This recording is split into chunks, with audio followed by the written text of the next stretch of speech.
Okay, friends, great to have a good turnout today for our road truck rally. And we have a real great presentation topic today, which is service tips and the new QC generator that Mike recently had installed at RV Masters in California. And thanks to Mike, he has arranged for their service manager, Marcus, to join us today and share with us some tips on operating our generators, Onan generators, and also they'll spend a bit of time sharing with us the upgraded version of the generators. And Mike, I know, has been delighted with the job that RV Masters did and how the generator is working, how much quieter it is. And so, Mike, why don't you come on and share a little bit of your experience so far, and then I'll let you introduce Marcus and go from there. Thank you. Good morning, everyone. I'm Mike. I live in Palm Springs. Currently, I'm in Spokane, Washington, escaping the heat. Where to begin? I think I shared with some of the members already in the past that my Microlite generator, by the way, I have an RS Adventurous, so it's on a Sprinter chassis. It's a 2008. And that generator that I had all this time bit the dust. It was a Microlite, and I really missed it.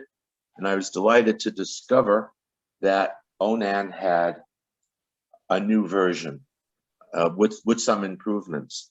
So why did I go to Hemet, 45 minutes away from Palm Springs?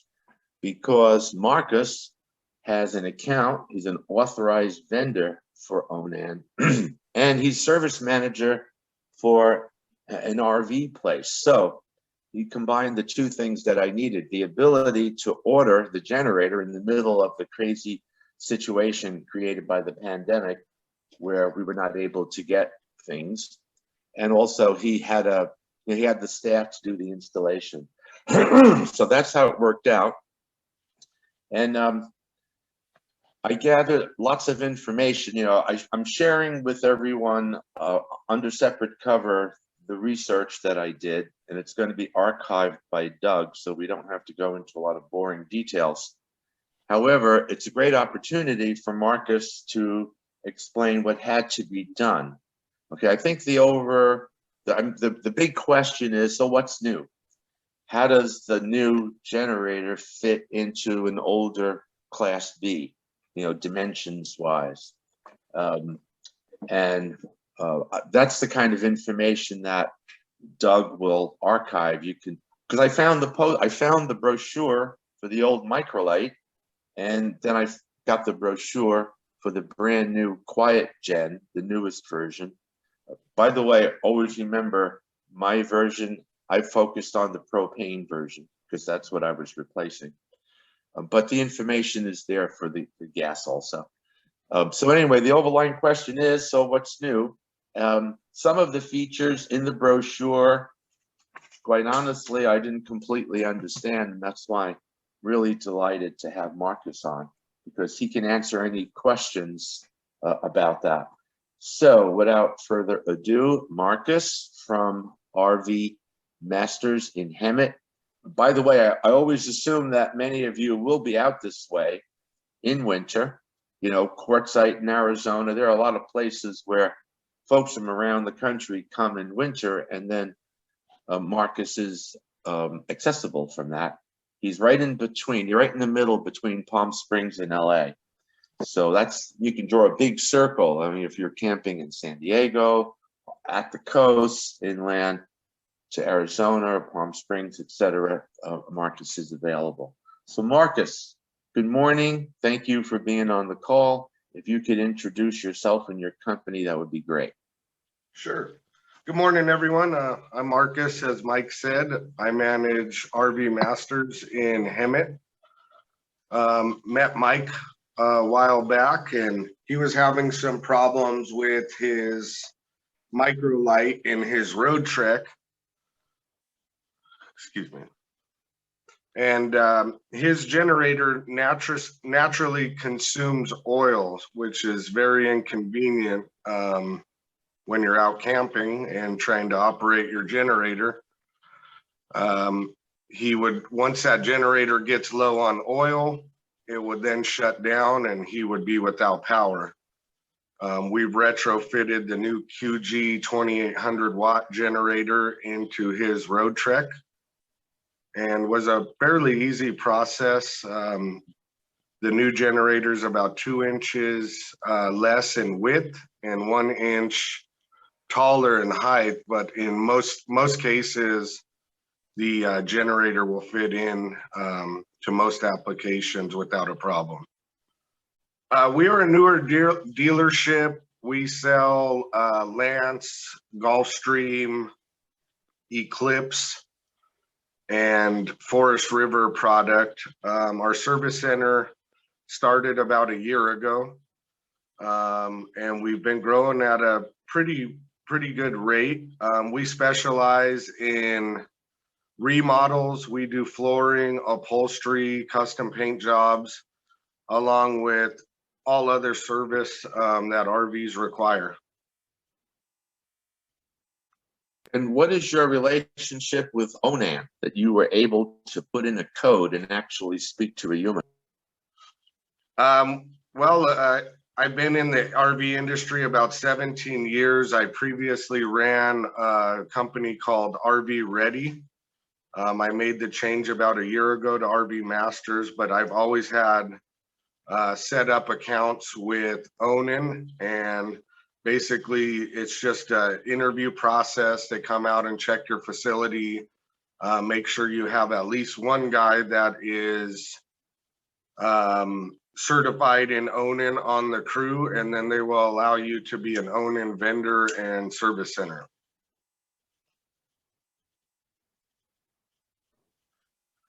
I noticed that when you spoke to them that you put in a code. I'd never seen that before. I've dealt with other folks and during my search who were only able to leave a message and never got a call back. It was a pretty weird time last February when you and I started this process. When, by the way, for everyone's benefit, it was supposed to take 8 weeks. It took 20 weeks, but we did get it. So that was, I think we were both a little surprised, both Marcus and I, when he called me to say, hey, the generator's here. Yeah, it did take some time. They were having some manufacturing issues where they weren't able to manufacture more generators. And what had happened was everything they had out in the distribution centers, they had bought back to sell back to OEMs so they can keep making RVs that require generators on them. So for the little guys out there, it was very hard to get their hands on a generator. Since we received your generator, Mike, I don't know, a month and a half back, it seems like they are catching up and we've been able to get Onan stuff. So I don't know if that's going to still be a problem in the future with time delays on getting their product, or if they're going to be back in action. It's hard to say what's going to happen. It's very strange times trying to get parts and accessories and things like that for RVs. Yeah, and then just one more point, fitting the new one with the slightly different dimensions into the old space. I think you have some notes about the work that you did. Do you recall? Yeah, in your particular case, it was pretty easy. It's time consuming because it's a very tight area. The new generator is about 2 inches shorter in length and about 1.5 inches taller. The bracketry that holds most generators in is kind of universal, and it does have some flex to it.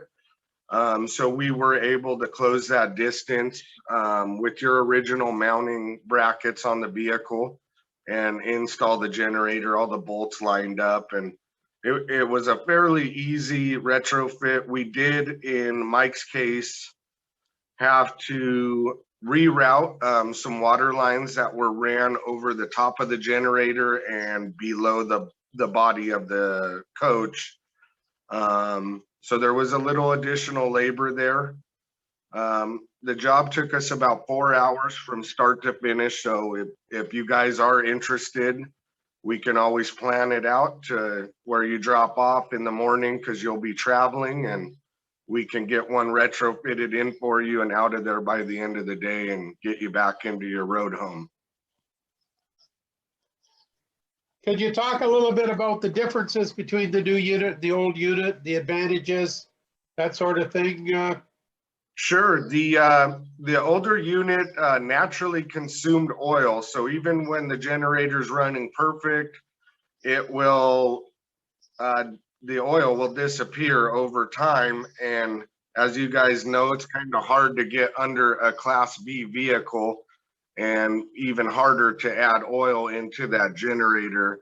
The new generator does not burn oil, so you won't have to worry about that other than your oil change intervals. The new generator is about 10 decibels quieter. The old one, the old Microlite that was in there, the Microlite 2800, is at about 72 decibels at 10 feet. And the new one is at 65 decibels at 10 feet. National park requirements are 50 feet and have to be under 60 decibels from what I understand. And the older generator at 50 feet was running at about 68 decibels. This new generator is down around 50 at 50 feet. So much quieter. The generator runs much smoother, which makes less vibration noise in the coach. And it just makes it more comfortable because due to the decrease in vibration from the new generator. I can tell you it's quite dramatic. Without a load on it, I'm in the Sprinter. Without a load on it, I can barely hear it. If I went outside my rig and stood next to the muffler, then I could hear it. But it's not, it's not obnoxious at all. That's a big difference. So. Yeah, it was. By the way, I do have a YouTube that's optional if we have time, where Fit RV, it's a YouTube channel, use a decibel meter with the old gen and the new gen, one generation older gen and the new gen, and compares the decibel levels. And that will be available. Doug will make that available if we don't have time to play it today. There are things that, it says the new technology has no bearings and no brushes. Okay. And it'll cover an air conditioner that's 13,500 BTUs. I checked mine. I think mine's 11,000 BTUs in my RS Adventurous. It mentions something called a permanent magnet alternator. I don't exactly understand how that differs from the technology in the past. They did a great job at bringing the noise down. And there's an overload control. Do you know when your air conditioner, when you first launch it, it could overpower the old generator and make it cut off? Well, what's been happening is it will make the air conditioner goes off, the generator accelerates, and then the air conditioner comes on. So I was pleased to see that. It was a lot less complicated to launch the air conditioner. And it only happens sometimes. Sometimes it's smooth as silk that the air conditioner comes on. But anyway, so those are the improvements that I've noticed. And also it gives community, how engines nowadays, there's an electronics component that will give information out as to a problem. And it has that now. So a technician can see a code and have a place to begin to where to look if there is a problem. I think that's a great advantage, because I think the old way was to pull the generator out and put it on a workbench and then try to figure out what was wrong with it. So Gene asked a question. The quick answer is yes. Mike likes the LPG version. So his previous one was propane. The new one replacement is propane. Correct me if I'm wrong, Marcus, but I understand they're also available in gasoline and diesel. So you order whichever fuel source you want. Is that correct? Yes, that is correct. The only difference is on the gasoline version, you'll get a little more wattage out of it. It'll run at about 2,800 watts peak. And the propane drops you down to 2,500 watts. Diesel is pretty much equivalent with gasoline, so you'll get a little more voltage there as well. Okay. So the obvious question is, Mike, why would you choose propane over gas? Was there a specific reason? Well, I mean, the Class B is basically, I have a diesel engine. I don't know about that model coming out in diesel. I know gas and I know propane. If I had propane, it was set up for propane. If I try to go with gas, I would have to bring gasoline with me because I have a diesel engine. Yeah. It was a clean swap, and it's this thing sips. These things sip propane. It's very good. So that's what the advantage was. It was a 1-for-1 swap. Yeah, someone had asked the question earlier that they had generator had sat for about a month and now is turning.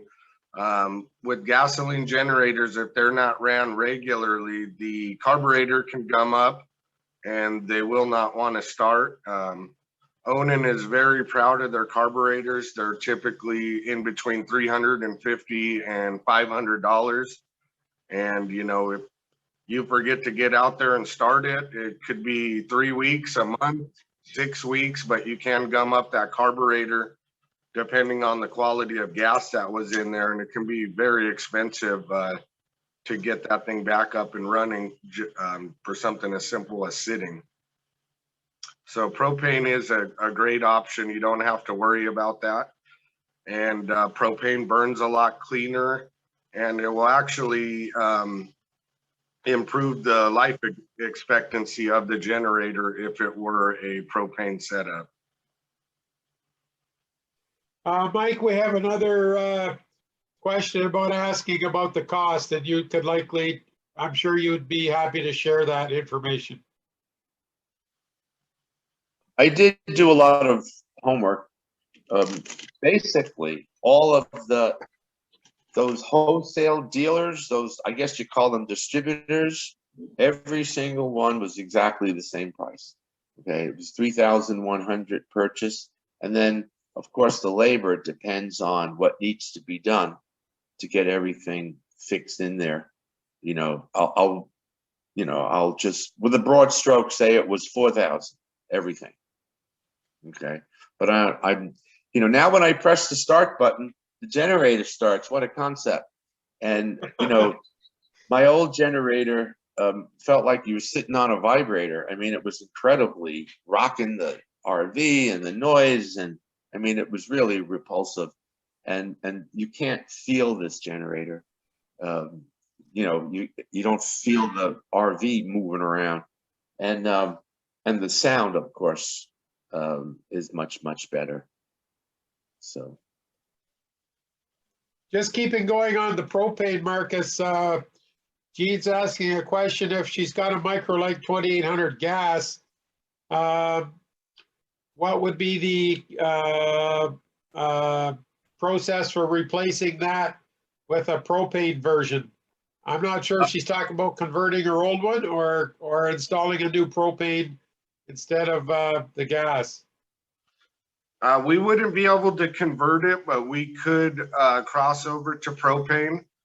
Not a big deal. We can basically tee off the existing propane tank on the RV. The generator itself has a built-in diaphragm and regulator, so it's really not much additional work to retrofit an LP generator in place of a gasoline. Okay, can I just suggest, if you've got any questions about the new generator or the installation or operation of the new generator, we'll finish up that topic, and then I see some questions on operation and service of our current generators. So does anybody have any questions about the new generator or the installation? You're welcome to come on and talk, or you can put your questions in the chat. We'll try and get them as best we can. Any other new generator questions? Do these come in different wattage sizes, Marcus, or is it basically the same as the older 2800 version? In this particular case, they're all similar. Onan has, you know, depending on the application, Onan makes small generators and very large generators. Most Class Bs are gonna take this size generator. Okay. Alrighty. So we'll move into service tips and operation and maintenance of whether you have the old or the new. I think the concept is often the similar. And I know that Bruce is asking a question: does the old propane generator drink oil as well? I think that's what you were referring to, not the new one. Bruce may have misunderstood that. As Marcus explained, Mike's problem was that his old generator was using oil, and we know that there's a safety switch in there. If your oil goes low, the generator stops running. I don't think that's the experience generally. So while Mike had that problem, I don't think it's a problem common to those generators.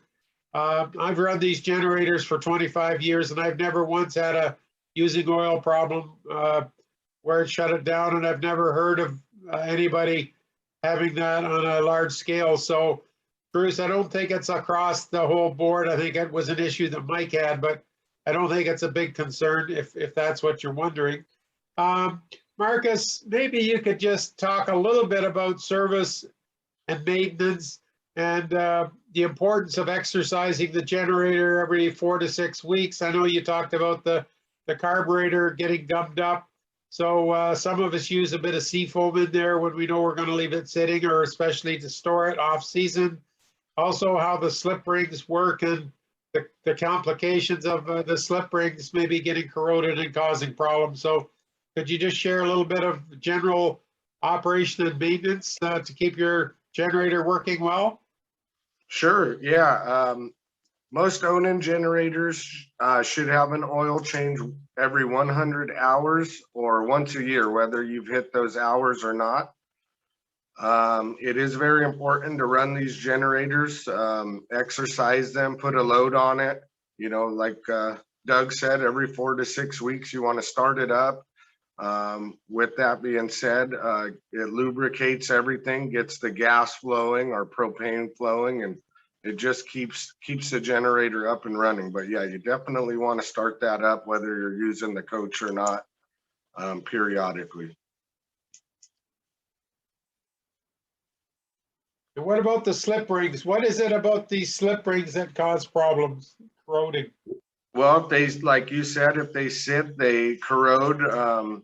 Things start drying out. Things get stuck. So it's good to keep that engine started and get the oil moving around, get everything lubricated, and keep the gas flowing through it. I see a question here from Bruce again about is it an easy process to change the oil in the driveway? Yes, it is. You can drain the oil out, no problem.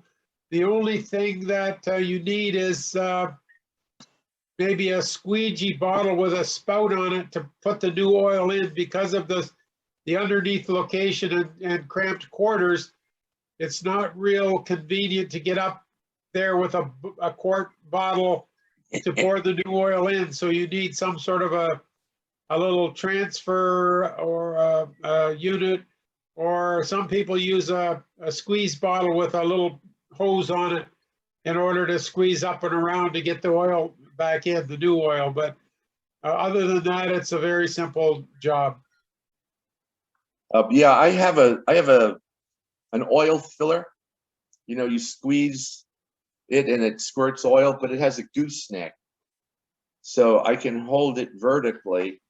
But I mean, that's what I used to do with my old Microlite. I think I don't do that anymore. But you know, and the old Microlite took very little oil. So I had to fill that canister twice to fill the oil. We've got a question. Do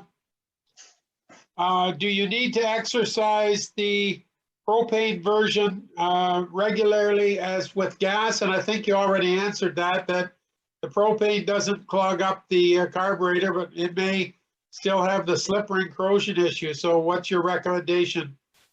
Yeah, even with propane, you're not going to have the issue, you know, where problems with the fuel, but it is still good to start that up and exercise it, put a load on it. It can also keep the diaphragm in the regulator of the generator, which is basically a thick piece of rubber in there from drying out. You definitely want to, you know, just like anything else, a car, anything with a motor, you want to keep it running and maintained. Okay, and there was another earlier question. Someone has a generator that runs for a few minutes and then it sputters and dies. Any idea where they should look to solve that problem? Yeah, is it a gas generator? Yeah, there's no reference to what it is, but I would think it's gas. A lot of times when an Onan generator has those symptoms, it is the fuel pump. The fuel pump is starting to go out. It will start, run for a few minutes. The pump gets hot and it shuts down. In a lot of these cases, it won't restart again for several hours or a day. But typically that is the fuel pump. So could that fuel pump be replaced without taking the generator down, or it's not accessible? In most cases, it can be changed without taking the generator down. Okay. So you're welcome to come on, folks, ask questions of Marcus. We got the expert in the room, so let's avail of this opportunity to take advantage of his knowledge and experience. Question about replacing fuel filters, when and how to do that.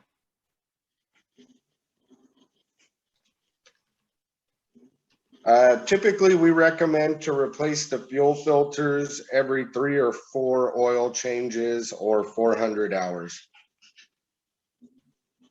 Very easy to do. In most cases, yes, very easy to change. And if you're handy, something easy to do yourself. Okay. Any special tools I need on hand for the generator? Not for your basic maintenance or fuel filters, just basic hand tools will get you through it. Okay, we got a question about, could you talk a little bit about adjusting the carburetor on the gas model and when you might need to do that or how you might want to do it? Typically, those carburetors come set to where they need to be at. If you're experiencing problems to where it needs to be adjusted, it's possible that the carburetor is gumming up.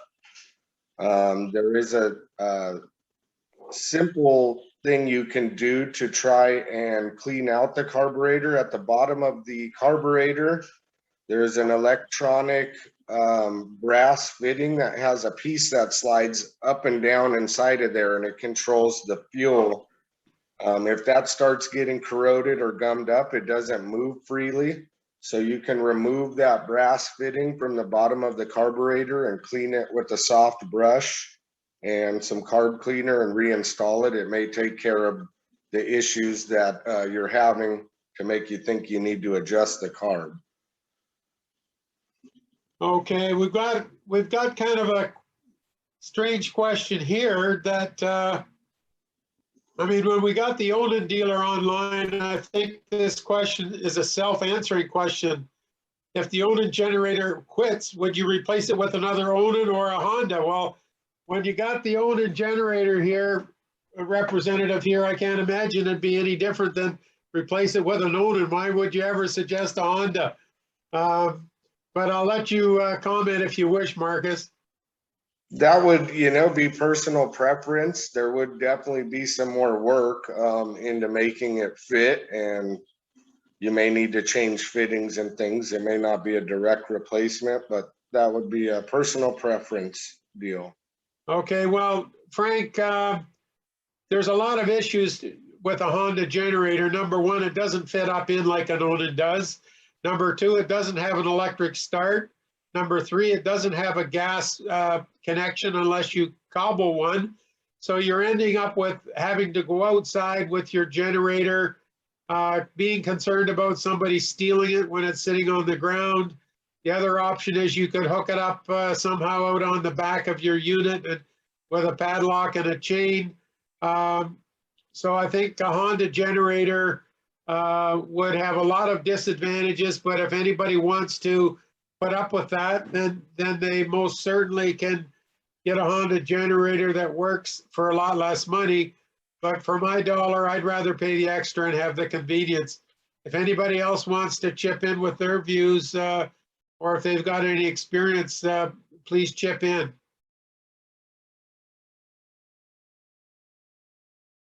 Okay, we've got another question. How do you deal with surging on the gas model?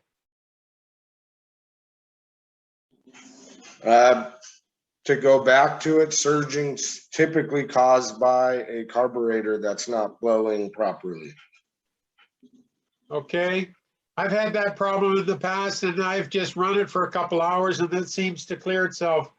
Would the slip rings be a problem as well, or not, mostly carburetor? Typically, it's the carburetor if you're experiencing surging. You are correct. Sometimes running it under a load can clean it out. Sometimes it's just too far corroded and gummed in there to clean itself out. The same process I talked about, removing that electronic brass piece from the bottom, can prevent the carburetor from surging if you clean that out and put it back in. Okay. Hank is asking, why is it necessary to change the oil annually if it has been used very little? Condensation. Okay, so condensation can get in the oil, and obviously you don't want moisture mixed in your oil. Does that vary by geographic location, whether you're in California or in the Midwest or in northern Canada? Is that still the same factor? I'm sure, I'm sure it would vary if you're in more humid areas. But yeah, that's just something the manufacturer recommends once a year or 100 hours. Okay. These are not cheap generators, so keeping up on your maintenance is a good idea. Yeah, I think changing the oil is very little cost and it's good insurance. Preventive maintenance, I guess, is the way I would look at it.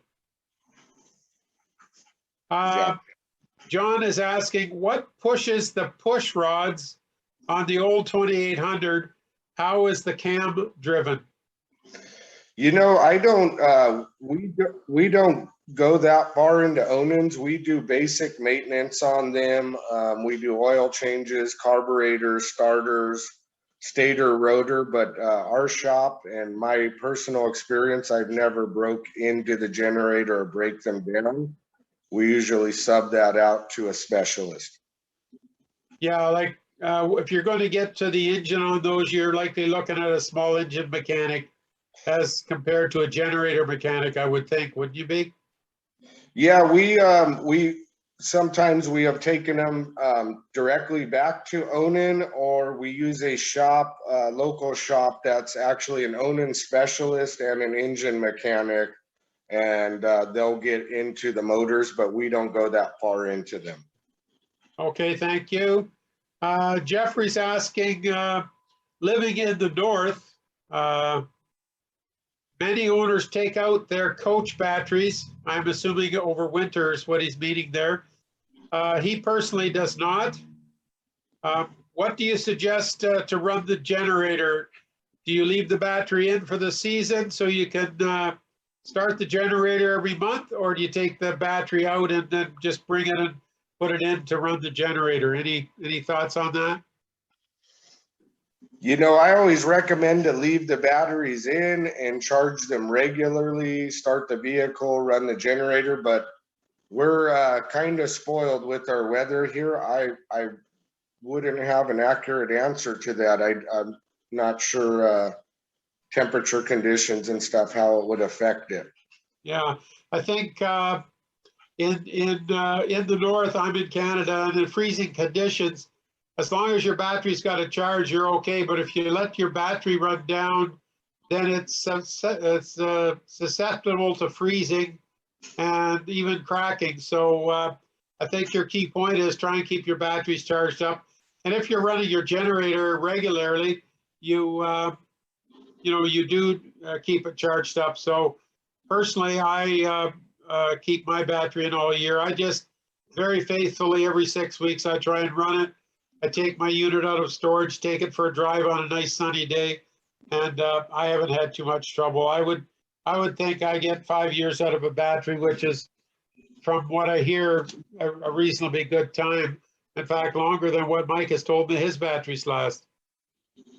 Yeah, that's very good. A lot of people get 2 to 3 years out of their batteries. Yeah. Okay, I think I've hit most of the questions in the chat, so we're looking for more questions, folks. Or you can push your space bar and come in and ask it in person. We'd welcome your participation. I have a question, Marcus. I still have my lead acid batteries, and if I came to you and said I want AGM, I know there has to be a change done to the inverter, to the profile, the charging profile, I believe it's what it's called. Can you guys do that? Install the AGM batteries and then make the adjustments necessary so that it'll all work properly. We could, yeah, we can make the adjustments for AGM, or you could also go, if you wanted to spend the money on a lithium battery, but yeah, that can be changed out. Mike, could you just clarify that? Because I wasn't aware that you have to change the converter charging profile to go to an AGM battery from a lead acid battery. I thought the change was going to lithium. Could you just explain that a little further?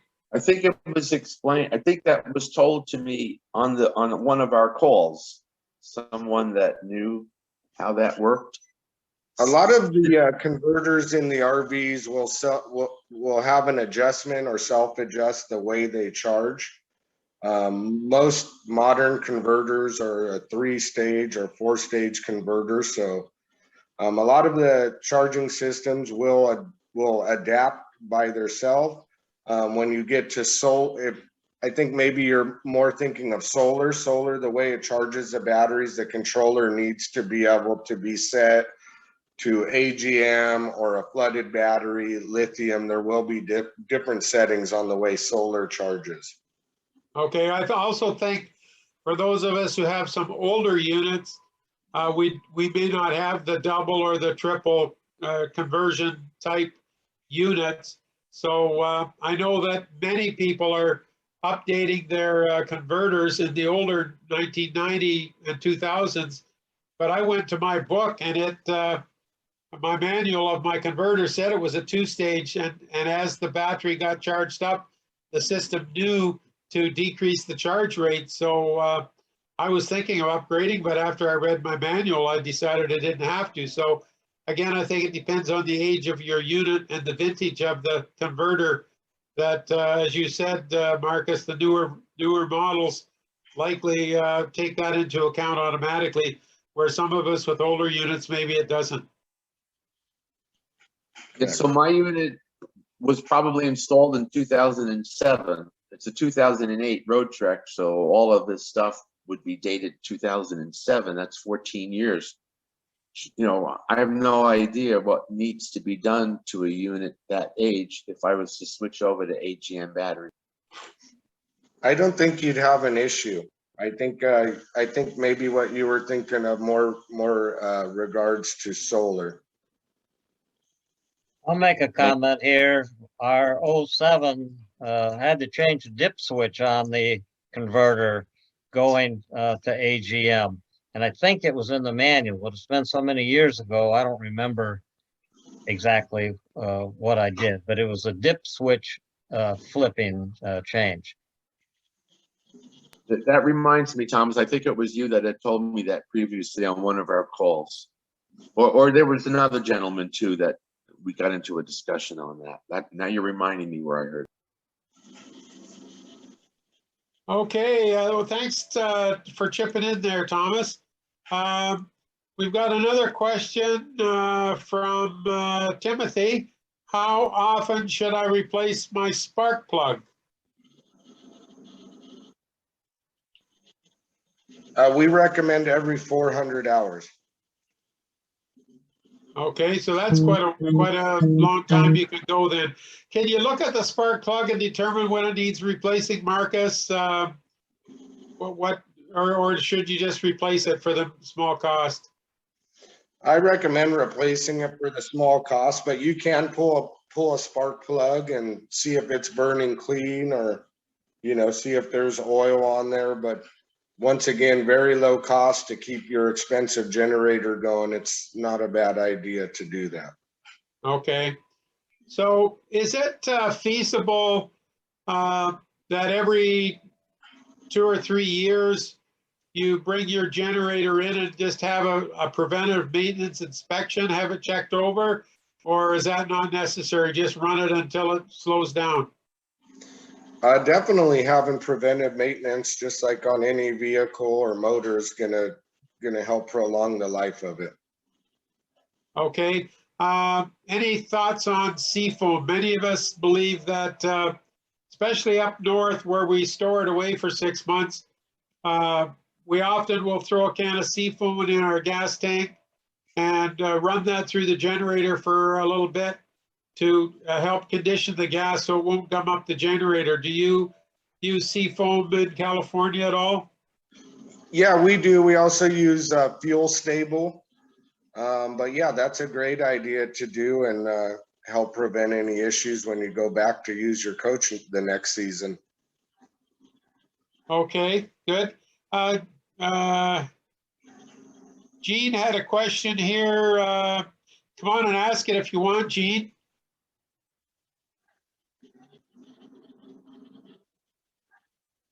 In the meantime, Frank's got a question. Do you want to ask it, Frank? If not, I can.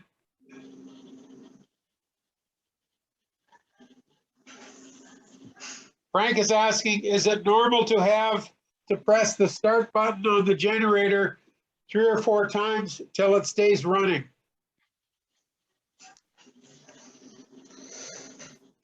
No, that should not happen. That could either be a problem with the switch, and also when the Onan control board goes bad, you can start experiencing that. The control board is also the voltage regulator in a lot of Onan generators. So if you ever experience where you actually have to hold the button down for it to stay running, that usually indicates that the board needs to be replaced.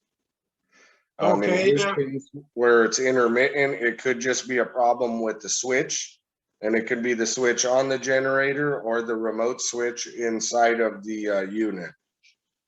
Okay, now I have that problem every once in a while. It's not really a problem, but it's after I've let it, when I go and exercise it after 6 months, it's quite common that I have to push that button and release it 2 or 3 times before it catches. I just assumed it was for the fuel to get pumped up in to prime the carburetor or something. So do you think I might have a problem in the offing? No, if it's been sitting, I'd recommend just priming it before you try and start it by holding the off button. But yeah, maybe it's not an issue, but typically on an Onan, it should fire up when you hit that button, or at least start cranking over. Okay, can you just talk a little bit more about your reference to priming it by pushing the off button?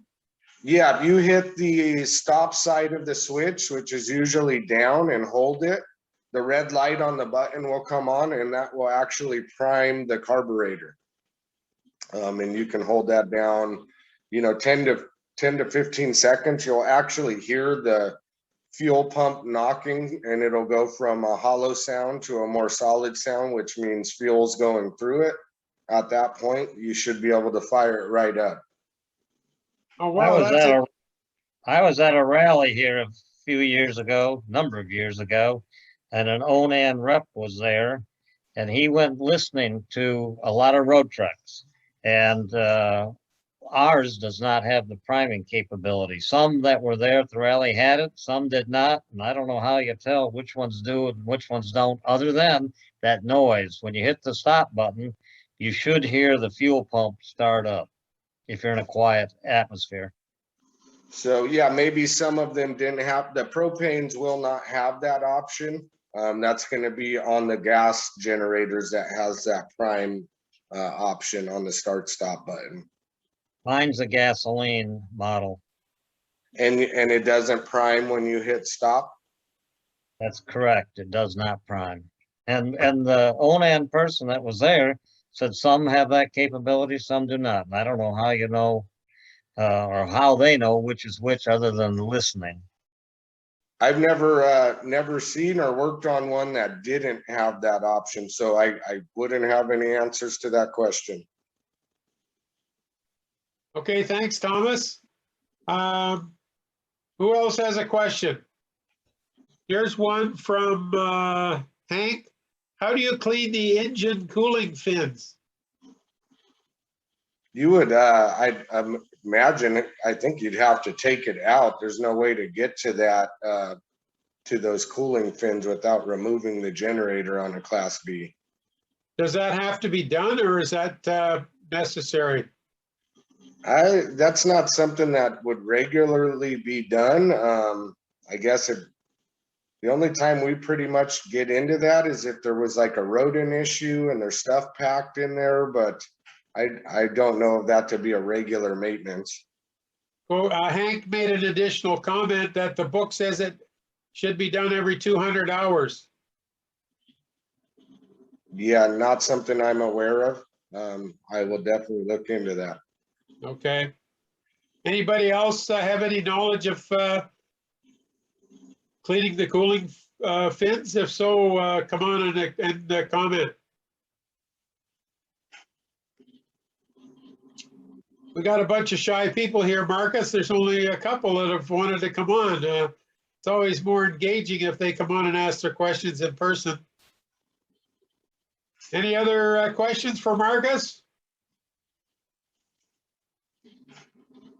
Okay, a question here about, could you talk a little bit about changing the fuel filter?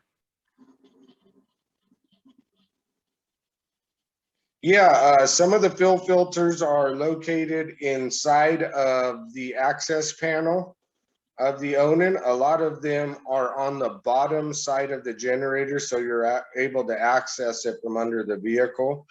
But they're just inline filters. They're typically very easy to change. If you can't access a genuine Onan part, they're easily matched at auto parts stores. They're kind of a generic fuel filter, inline fuel filter, but very easy to change if you're mechanically inclined whatsoever. Yeah, just a matter of reducing the clamps on or loosening the clamps on the little hoses and pulling it apart. Exactly. We got a question here. Is Mobile 1 okay for the Jenny? I'm assuming they're talking about the class of oil. Yeah, I always recommend to use Onan oil, but yeah, you can use what you want, but it's recommended to use the authentic oil for that generator. And you know, it is a little more expensive, but you're buying 1 to 2 quarts at a time. It's not a huge expense to use the correct oil in that motor. Okay, any other questions?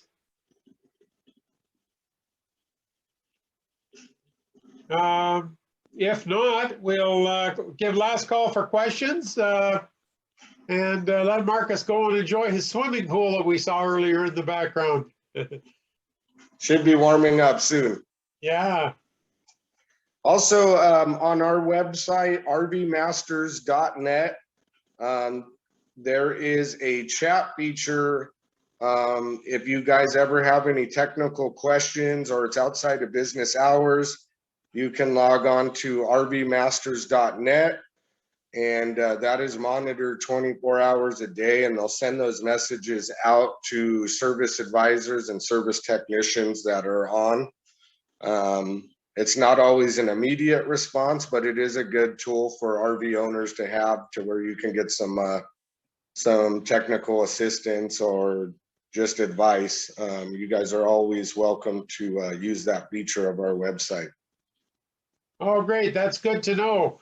And I'm sure you're also well equipped with parts inventory for people who might need either generator parts or any other RV parts. I'm sure that on your website, they can have access to that information as well. Yeah, we are. We're also, it's not added yet, but in the next few weeks, there will be a full catalog of parts available on the website, and they would drop ship out direct to you. Okay. But yeah, we do have a fully stocked parts store with a wide selection of accessories, hardware, you name it. It's a very nice new parts store that we've put a lot of thought into, and try and have everything everyone needs there at the shop. Okay, and I should just point out, as Marcus mentioned, rvmasters.net. It's not .com, it's rvmasters.net, just to clarify. So, well, Marcus, thank you so much for taking your personal time, getting out of bed early this morning to join us. It's been very informative, and you've shared a lot of good servicing and operation tips from your experience.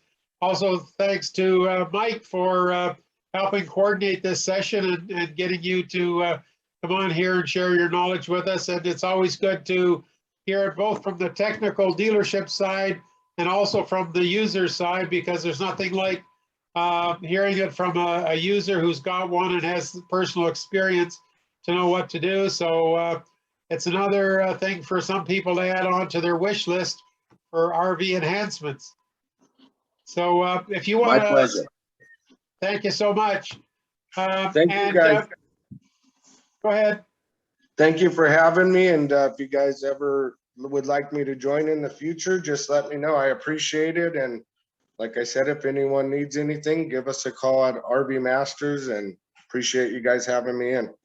Okay, that's great. Well, thank you so much.